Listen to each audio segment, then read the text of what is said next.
Congratulations on creating your first Azure DevOps pipeline. We learned how you could build your code for Terraform onto Azure DevOps pipeline using the GUI. There are multiple ways, like the YAML as well, which we're going to focus on our next video. We learned how you could configure the by default available task available, and we used the Terraform task available, and we used a packaged publisher artifact as well, which is going to drop the artifact onto a certain location. If we go back to our pipeline, we see that it generates one artifact, and that artifact um, is a folder which contains all of our code, including the Terraform binary. We're going to remove this binary in our next task. So that's about how you could create your pipeline. Now it's time to ship the code onto some environment. You've got your pipeline ready, you've built your code using the pipeline, and now you got to infuse this, dump this code somewhere, right? You don't want to keep this code on just to onto your pipeline. You need to deploy it somewhere, be it the infrastructure code in this case, or application code, be it .NET, Java, or anything. So this code is now ready to be pushed and ready to be pushed onto some sort of environment. So we're going to create release and see how you could link the pipeline with the release cycle. Release is where you do a continuous deployment cycle. So we click on the new pipeline, and then the first step, first we select the artifact. In our case, the artifact is build. We already have got a build.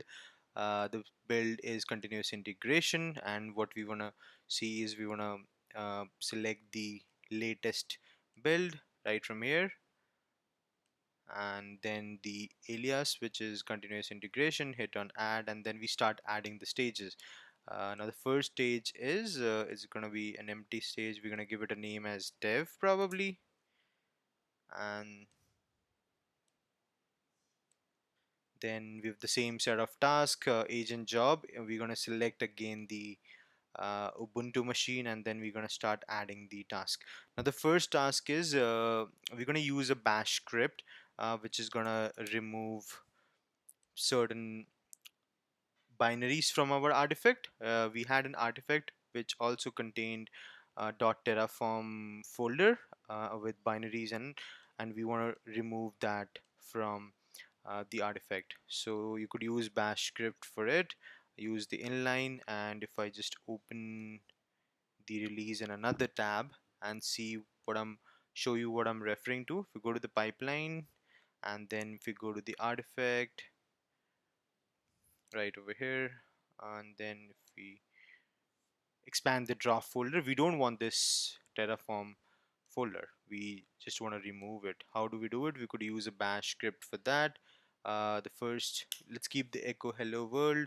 um, you could do ls-al, and then you cd into your build folder. Now this build folder is continuous integration.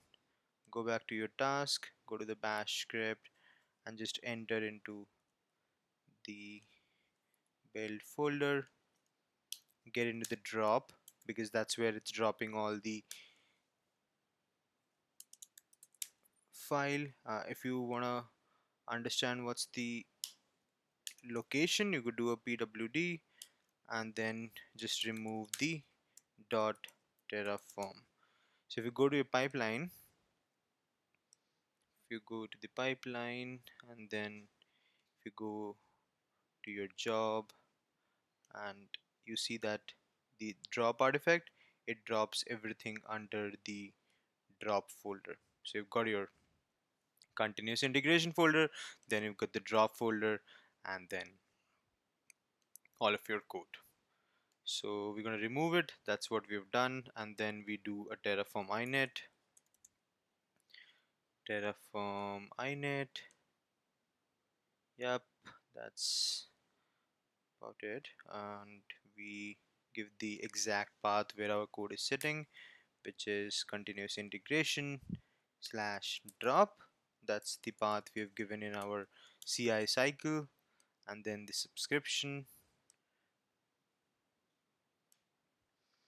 Then the resource group name, similar what we've done in the pipeline. Then the storage account, container gonna be blob, and the key which is gonna be picked up from the storage account. Pick up the key right from here and put it over here.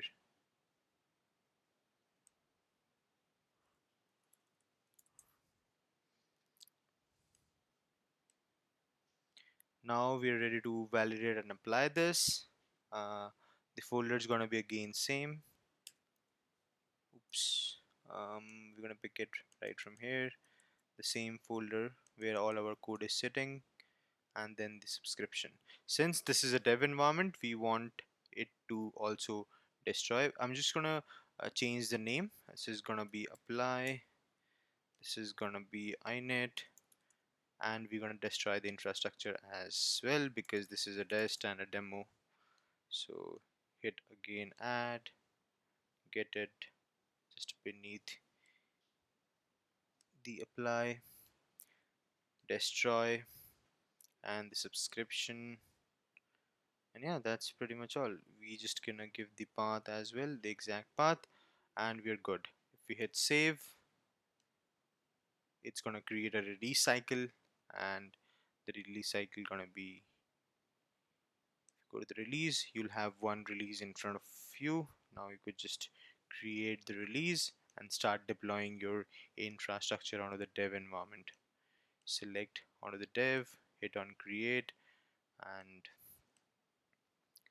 click right over here and hit on deploy.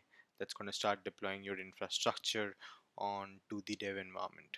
um, at the moment, if you go to the pipeline, sorry, Azure, you see that there aren't any resource group. There's just one Azure DevOps which has got the storage account. It has started to build the release cycle. First it downloads the artifact, then it's going to run the bash script which is going to remove all the dependencies which we don't want. Alright, we do have an error. Let's just try to verify that. Probably there's some sort of mistake on to our release cycle. Let's try to debug that. Probably gonna be a good opportunity to understand how you could just debug your pipeline. So you see there are two underscore over here, just, and there's no slash as well, so put a slash right over here, and same goes over here as well. Alright, so these are very minute level of mistakes which we as a DevOps engineers, for that matter, can be skipped pretty easily. So make sure you kind of take care of them. The release is done now. I'm going to create a new release. Every time you want to deploy, you need to, you got to create a release and then select the environment. Since we only have got dev at the moment, we're going to select dev, hit on it and deploy, and fingers crossed, hopefully it should pass through this time. So it's been queued at the moment and it's going to start running all the tasks we have defined in our release cycle. So it started to download the artifact has been downloaded. It's going to move on to the next one, bash, and then it has started initializing it. You see that it recognized that the code is for Azure, and now it's applying the code onto the infrastructure. If you see the apply, it has started to apply the infrastructure. It's already started to create some resources like resource group, public IP address, and security group. If you go right over here and hit on refresh, maybe it hasn't propagated yet.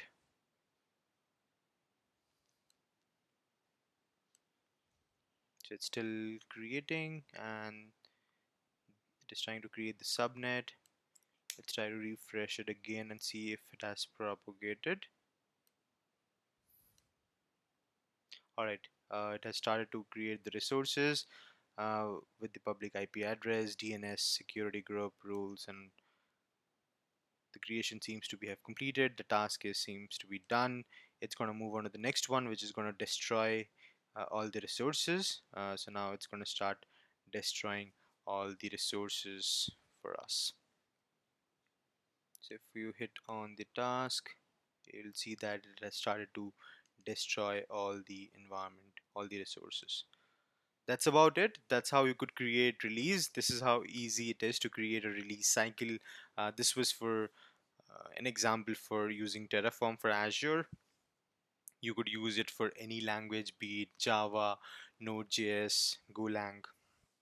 And the best part is, underneath the task, you get to choose multiple task which is already by default available by Azure. And if you want, you could just see the logs right from here. You could also extend your release cycle. So if you just click on edit, since the deployment is still in progress, we won't be able to make any changes. I will just let the deployment complete, and probably I can show you how you could extend your pipeline or clone your release cycle to multiple environments. Alright, the destruction seems to be just near completion. If I hit refresh, I should be able to see how much of, so all the sources underneath the resource group has been deleted. So within a few seconds we should have our task completed.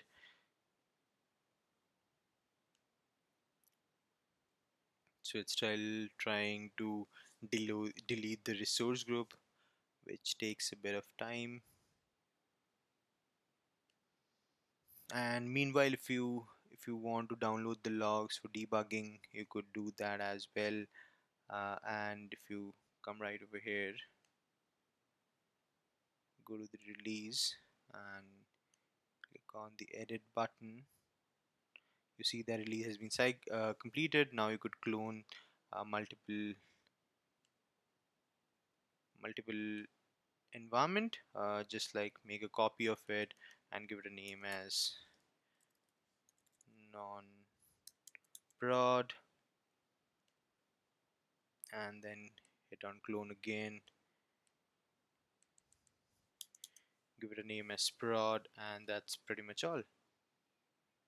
And if you go to the variable, you could add the variable, you could retain your uh, builds and releases as well, and then you could give a name to your release format, and then in the history you could see that what has been done so far.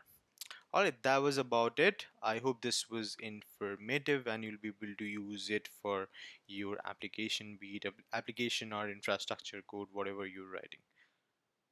That's it for now. I'll see you in a while. Thank you.